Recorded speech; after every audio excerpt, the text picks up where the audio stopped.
তোমার পছন্দের প্রিয় মানুষটাকে তোমার ভালোবাসাতে একেবারে পাগল হয়ে যাবে। শুধুমাত্র দুটি সাইকোলজিক্যাল টিপস মেনে চলো। গ্যারান্টি দিচ্ছি ওই তোমার জন্য পাগল হয়ে যাবে, তোমাকে নিজের জীবনে পাওয়ার জন্য পাগল হয়ে যাবে। তোমাকে ছাড়া ও কিছুতেই বুঝবে না। তোমাকে চাই তো অবশ্যই তুমি এই পয়েন্টগুলো সঠিকভাবে ফলো করো। দেখো, প্রথমে তোমাকে এটা দেখতে হবে তোমাকে অপশন হিসেবে ভালোবাসে না ডেস্টিনেশন হিসাবে ভালোবাসে। অপশন মানে বিকল্প বা অন্য কোনো উপায় যাকে পরিবর্তন করা যায়, যাকে চেঞ্জ করা যায়। মানে ও যদি তোমাকে অপশন হিসেবে ভালোবাসে বা তুমি যদি ওর জীবনে অপশন হিসেবে থাকো, তাহলে যখন তোমাকে ওর আর ভালো লাগবে না বা পছন্দ হবে না তোমার থেকে, যখন ওই ভালো কাউকে পাবে বা ওর মনে হবে ওই ভালো, তখন তো তোমাকে ছেড়ে অন্য মানুষটার কাছে চলে যাবে। যার ফলে ওর কোনো যায় আসে না, মানে ওর কিছু হবে না, ওই নিশ্চিন্তে তোমাকে ছেড়ে দেবে। তাই ওর জীবনে ডেস্টিনেশন হতে হবে। ওর জীবনের লক্ষ্য ও উদ্দেশ্য, ওর ভাগ্য, ওর পরিকল্পনা ও ভবিষ্যৎ তৈরি হবে। তাই তুমি যখন ওর জীবনে এত কিছু, তাই ওই তোমাকে চেঞ্জ করতে পারবে না, পরিবর্তন করতে পারবে না। তো ডেস্টিনেশন কখনো পরিবর্তন করা যায় না। তুমি শুধু এটা দেখো যে তুমি ওর জীবনে কি অবস্থাতে আছো। ডেস্টিনেশন বা অপশন হিসেবে যদি তুমি এখনও পর্যন্ত অপশন হিসেবে থাকো, তাহলে এই দুটি পয়েন্টকে ফলো করো। তাহলে অপশন থেকে তুমি ডেস্টিনেশন পরিণত হবে এবং তোমার জন্য একেবারে পাগল হয়ে যাবে। প্রথম point, to say good bye your fair as you use.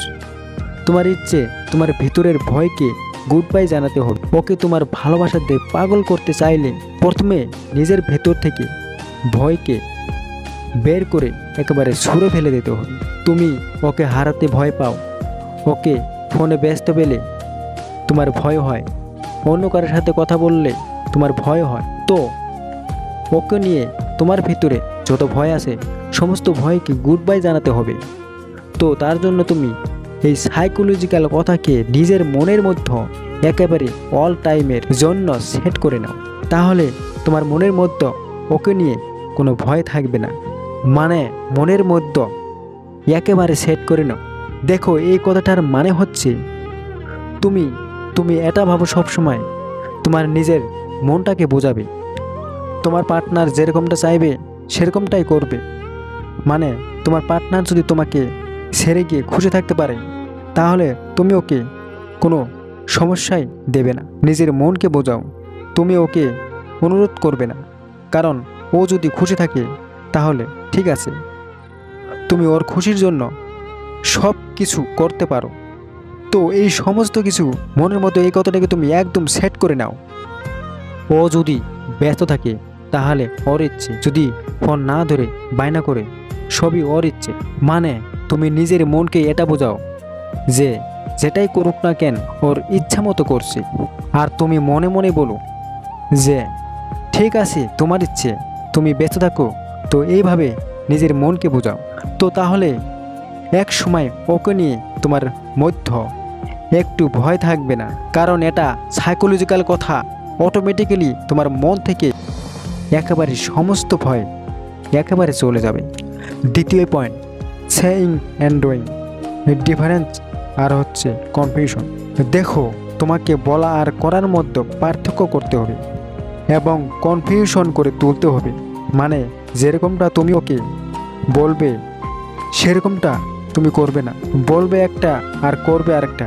দেখো, তুমি যদি ওর জীবনে অপশন হিসেবে থাকো, তাহলে এই পয়েন্টটা ব্যবহার করবে কিছুদিনের জন্য বা কিছু মাসের জন্য। তুমি যা বলবে সেটা তুমি করবে না, আর তুমি যেটা করবে সেটা তুমি ওকে বলবে না।